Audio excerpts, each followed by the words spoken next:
So part A, simplify. Again, now when it says simplify, for radicals, we learned yesterday that with radicals, simplify means write as a mixed radical. So if you have an entire radical, you'll have to switch it to a mixed radical if you can. Once you've written it as a mixed radical, simplify also now means that we're going to have to combine like radicals. So for part A, are both of our radicals written as mixed radicals? Yes, they are. Can they be broken down any further? No.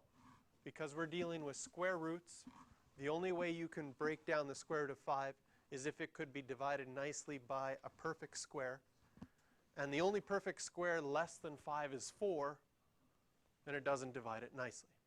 So those ones are already written as mixed radicals in their smallest family. And now we have like radicals. You have 9 root 5s minus 5 root 5s. We'll end up with 4 root 5s.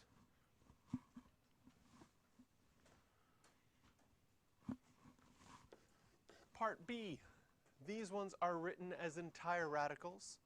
So first, we have to see if we can break them down. And because they're all cube roots, you would go to your powers chart and you would think of your perfect cubes. So there's 2 cubed, 3 cubed, 4 cubed, 5 cubed, 6 cubed. Now, do any of those numbers divide 24? Well, the only one you'd have to check is 8, because the other ones are bigger. And of course, 8 does divide 24, because 24 is 8 times 3.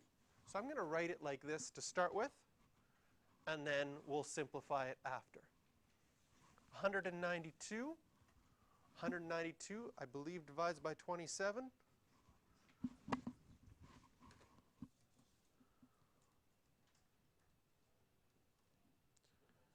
No, it doesn't. 192 divided by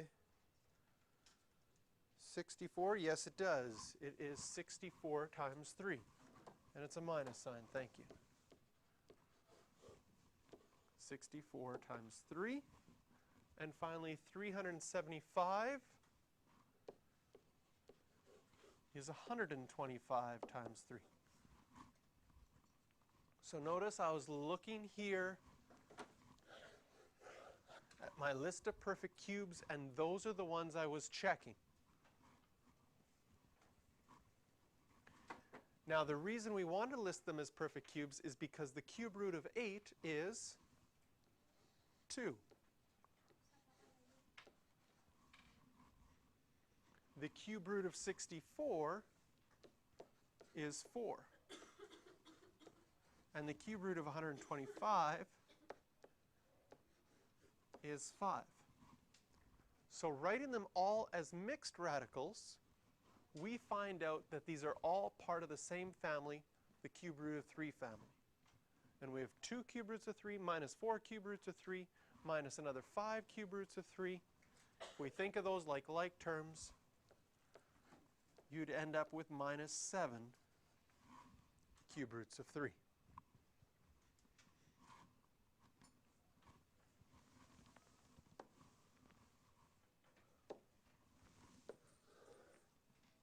For part C, square root of 63. Now these are all square roots. So we would think of our perfect squares.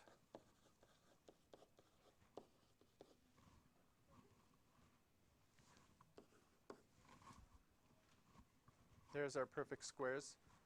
And you have to know your times table very well, because you see 63. I hope you can quickly pull out which one of those multiplies to give you 63. 9 and 7.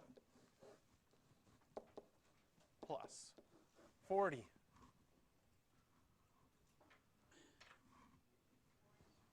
4 and 10.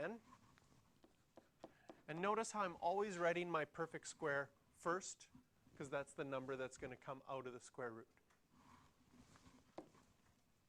90 is 9 and 10. And 28. 4 and 7. So this first one, square root of 9 is 3.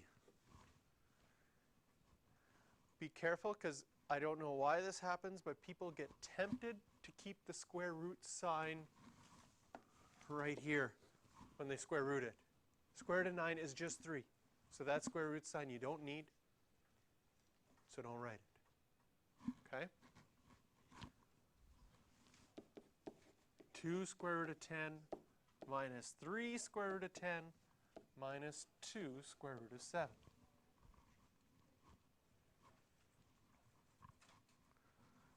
Now we've written them first as mixed radicals. Are there any like radicals? Any from the same family? Yes. You have 3 root 7s minus 2 root 7s. That'll leave you with just 1 root 7. And when you write 1 root 7, you don't have to put a 1 out in front.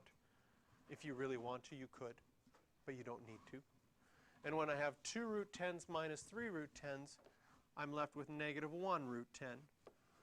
So our final answer will just be root 7 minus root 10. You can't put those together because they're not like radicals.